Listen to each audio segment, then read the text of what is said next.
What's up, YouTube? Had the volume knob fall through the top of my Line 6 Helix. I assumed it was broken for a long time and never actually looked at how it was connected. And it seems like it would have been pretty easy just to tighten that little nut up, but now it has fallen through. I saw enough comments online and found a Reddit thread. This one had this exact problem. One of the comments there gave me confidence I could probably fix this myself, and figured might as well make a little video as I'm doing it. Seems like a common problem people have. So, follow along. Okay, got the Line 6 Helix here. You can see right there, the volume knob was coming loose. I pulled off the top plastic knob. These are just sitting on these little rotating faders or rotating pots. And so those plastic knobs here, like on the phones and the one that sits on volume, those are just on a post that sticks out of that hole.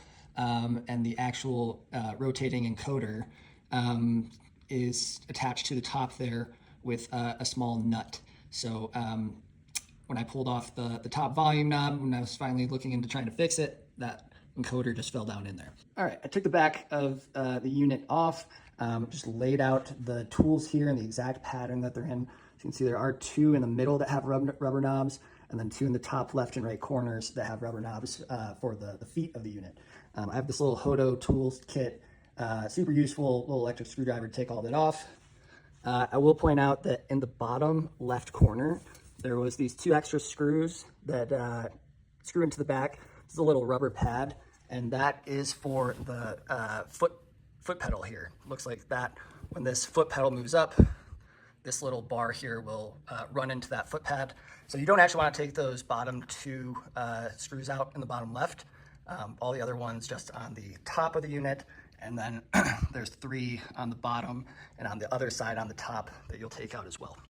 So pretty straightforward actually. Down here you can see right in there, that is the volume encoder that's fallen out. So what I'm going to do is I have these two little picks that have rubber tips on them.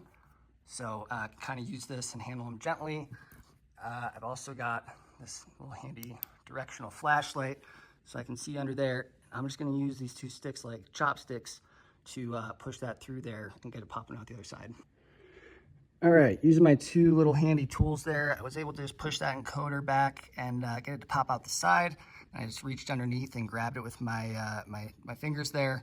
I've got the bag of parts here, so I'm just going to take that little washer there and the nut and screw that back over the threads here. Was able to get in there and feed that encoder through. I managed to get the nut on there successfully, but now what I've realized is that the direction that is, how that knob would sit on there, it's actually the opposite of the headphone knob here. So you see this headphone knob on the lowest setting starts all the way down here on the left. The line goes across the top. The bottom of the knob has a similar cutout shape, so you can tell how it's going to fit.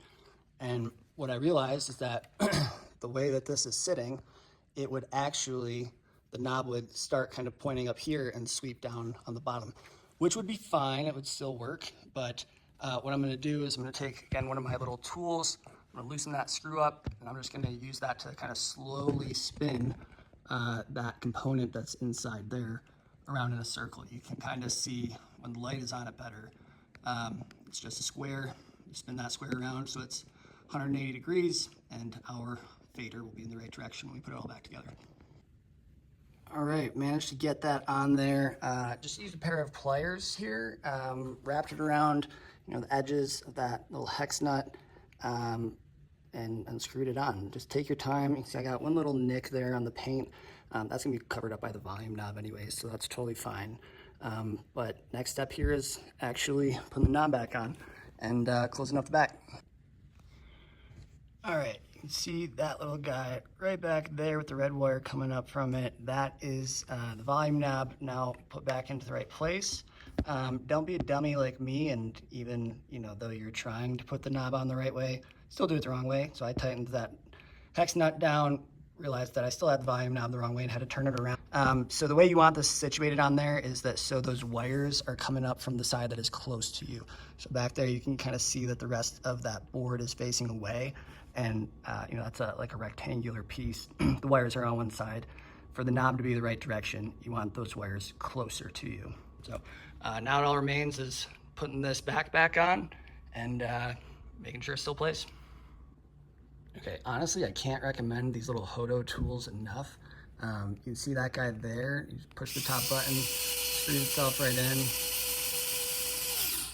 So you got the adjustable torque there so it doesn't overpower it and over tighten things. So this little guy, absolute game changer, pretty awesome. It also comes with all of these little micro tips for your screw driving needs.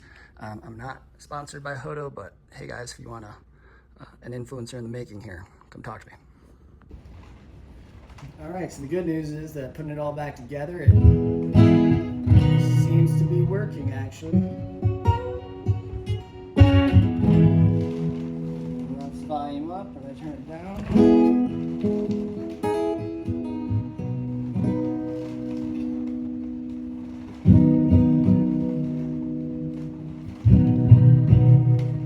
Volume fader doesn't seem to be working once again. All right, so there you have it. Pretty easy project. I wouldn't let this scare you as long as you have a little mini screwdriver head that can get those screws out. Again, that electric screwdriver I had made pretty quick work of the project. I called around to a couple of different guitar centers and local music shops, and no one was able to do this work or would take it on. So it took me about 30 minutes, really not too bad of a project once you get under there. I wouldn't let it scare you or shy you away. Just make sure you take your time. Make sure you don't pull on any wires that are under there, and keep your workspace clean while you're in there under the board, of course. Good opportunity to clean the board. I gave it a little compressed air and cleaned it out as well. So yeah, best of luck with it. Drop a comment if you have any questions or run into any issues while you're doing it.